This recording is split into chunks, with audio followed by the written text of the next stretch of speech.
পাশে গিয়ে এগুলি বলতে হবে, চায়ের দোকানে এবং বিভিন্ন পাড়ায় মহল্লায় যেখানে মানুষের সাথে বসবেন এগুলো নিয়ে আলোচনা করবেন। আগে নিজেরা পড়বেন ভালো করে, ওইরা এই 31 দফাটা নিজেরা আগে বুঝা তারপরে জনগণের কাছে এগুলো বুঝাবেন যে রাষ্ট্র মেরামতের জন্য কেন বিএনপি 31 দফা ঘোষণা করলো, সেই জিনিসগুলো জনগণের কাছে তুলে ধরবেন।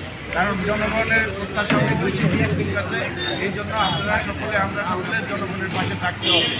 এই বলে আজকে যারা উপস্থিত হয়েছেন এবং যারা এরপরে ইনশাআল্লাহ আমরা বিতরণ করবো, আমরা হয়তো 2 দিনের মধ্যে হয়তো আমাদের আহ্বায়ক এবং সিনিয়র যুগ্ম আহ্বায়ক ঘোষণা করবেন, তখন আমরা প্রতিটি ওয়ার্ডে এইভাবে যে বিতরণ করব।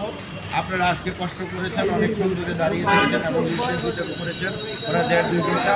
আপনাদেরকে সকলকে ধন্যবাদ জানিয়ে আমি আজকে আমার বক্তব্য এখানে শেষ করছি। ওয়ার্ডের সাধারণ সভাপতি বেলাল আহমেদ এবং সাধারণ সম্পাদক সোহেল মোল্লাকে ধন্যবাদ জানিয়ে আমার থানার আহ্বায়ক